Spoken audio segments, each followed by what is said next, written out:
Bonjour, c'est Gilles du site boursicoté.com. Voici l'analyse technique matières premières pour cette journée du vendredi 17 janvier 2014. Commençons cette analyse technique par l'or. Donc depuis ici la cassure de multiples phases baissières, avec notamment des cassures de résistance baissière ici qui se faisaient toujours à la hausse, mais il semblerait que l'or soit en train de trouver un mouvement haussier, puisque depuis la sortie ici de cette phase, eh bien, on a quelque chose qui est assez régulier. Alors nous allons nous rapprocher. Voilà, on a ici une dynamique qui commence à marquer toujours de nouveau plus haut. Les points bas sont toujours de plus en plus bas. Et donc il semblerait que l'on soit en train d'inscrire ici un mouvement haussier sur cette phase. Donc on est là pour l'instant sur un point haut qui se situe à 1200, enfin sous la résistance des 1254,50.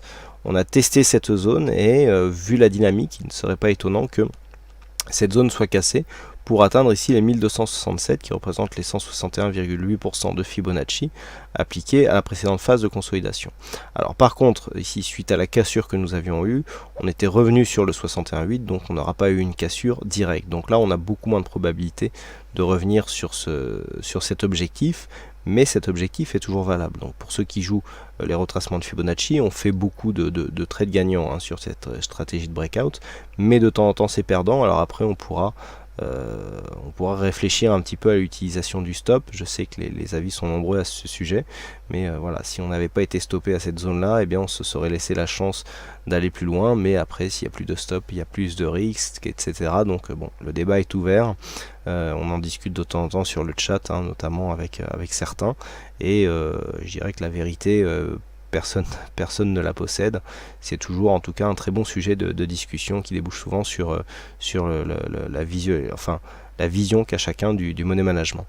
Donc ici nous avons pour l'instant un test, on est en pleine dynamique haussière. Le premier test ici est en train de se traduire par une petite consolidation qui est visible en H1.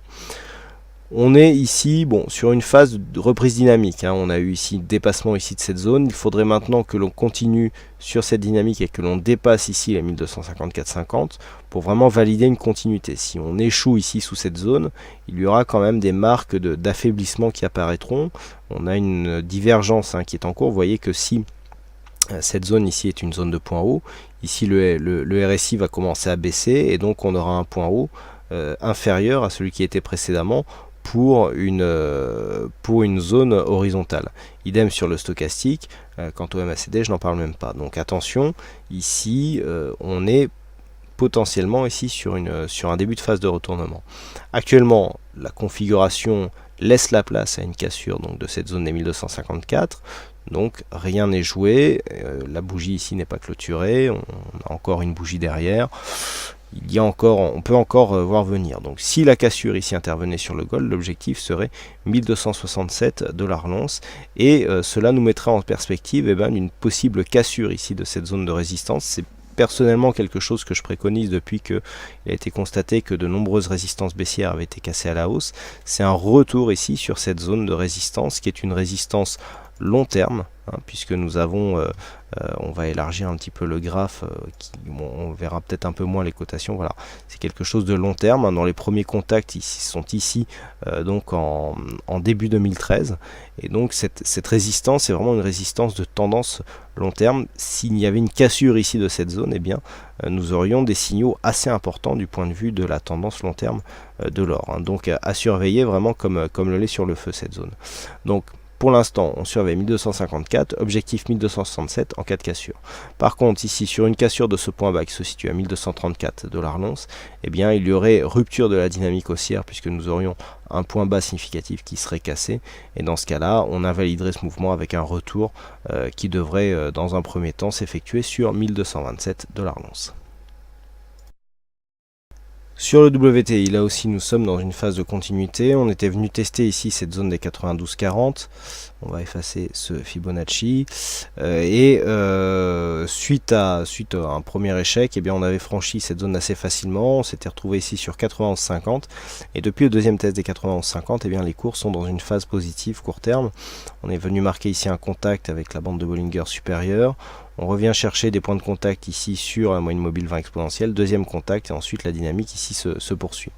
Nous sommes dans une phase de consolidation, en tout cas c'est ce que nous disent les indicateurs, on le voit ici et ici, on le voit bien ici sur la MACD, mais cela ne se ressent absolument pas dans les cours. Au pire, nous sommes dans une phase d'évolution horizontale, donc de consolidation. Alors je ne sais pas pourquoi, voilà. Cette ligne se trouvait à cet endroit, mais il semblerait qu'elle ait été déplacée donc au 93,68 en lieu de 94,18 bien sûr. Donc là ici on est dans une évolution en range sur une cassure haussière, et bien on validerait la continuité de ce mouvement haussier. Sur une cassure de ce range à la baisse, à savoir les 93,70, eh bien on viendrait se placer, je dirais presque dans une phase de continuité par rapport à tendance moyen terme, puisque depuis que l'on a cassé ici cette zone, on a un mouvement baissier très dynamique, et donc qui est venu marquer ici un point bas. Je dirais même que le point bas est ici. Et alors si on trace le retracement de Fibonacci, nous avons actuellement bien quelque chose qui est venu ici dans un biais très dynamique. On est venu marquer un rebond technique, donc rebond technique ici qui a cassé le retracement des 23,6%, donc il est là le signal. Et regardez ici aujourd'hui on a eu juste ce contact ici sur le 38,2, donc qui constituait l'objectif de consolidation en cas de cassure des 23,6. Donc il est maintenant possible de revenir ici sur la zone de point bas pour continuer sur la phase ici moyen terme. Donc là ici à surveiller, on surveillera donc la dynamique qui serait donc il y aura un signal de sortie sur une cassure de cette moyenne mobile 20 exponentielle, mais tant que l'on reste au-dessus, eh bien on pourra toujours valider un dépassement de ce retracement des 38,2 au profit d'un retour ici sur cette zone d'évolution 96,97 qui correspond à la zone 50,61,8. Et enfin sur le Brent, eh bien, il semble que nous soyons en train d'assister à une phase de stabilisation là aussi, puisqu'après cette baisse ici, qui est donc partie de cette zone des 112,50 pour venir ici toucher un point bas avant-hier qui se situait à 105,06, eh bien l'évolution ici du Brent soit en train de se stabiliser. Donc on repasse ici au-dessus de cette zone des 106,42 pour venir ici tester une zone des 107$ le baril. Donc pour l'instant, il semblerait que le flux soit en train de repasser à la hausse. Vous voyez, nous étions bien ici dans un flux baissier sur cette phase, avec cette moyenne mobile 20 exponentielle ici qui sert bien de rôle de résistance. Enfin, c'est un repère visuel, c'est pas la moyenne mobile qui provoque des retours. La moyenne mobile est révélatrice des endroits où se font les points de retour, c'est différent. Donc le fait ici que l'on ait des points de retour qui sont proches ici, qui soient proches de cette moyenne mobile, avec des contracts répétés ici sur la bande de Bollinger inférieure, montre que nous sommes dans une continuité de tendance baissière. Ici, sur ce retournement, on casse bien ici la moyenne mobile, ensuite on revient marquer un contact ici avec la bande de Bollinger supérieure, donc là on est clairement dans une phase de retournement. Donc c'est cette phase qu'il va falloir surveiller, elle pourra amener ici à une cassure de cette zone des 107$ le baril, pour revenir par exemple sur cette zone de point haut qui se situe à 107,60. Pour l'instant c'est le biais qui a l'air de prendre forme. Alors je dirais que tant que l'on reste ici au-dessus de cette zone de point bas qui se situe à 105,44, eh bien on est en train d'assister à un retournement de la tendance du Brent, donc au profit d'une tendance court terme haussière. Les indicateurs sont assez mitigés, on est neutre RSI et stochastique, le MACD est légèrement haussier, mais il ne définit pas de tendance de fond. Donc pour l'instant, il faut s'en remettre aux zones horizontales. Voilà donc ce que l'on peut dire sur ces analyses techniques matières premières. Il ne me reste plus qu'à vous souhaiter à toutes et à tous une bonne soirée, bonne chance dans vos prochains trades, et on se retrouve donc dès la semaine prochaine pour d'autres analyses techniques en vidéo. Bon week-end à tous.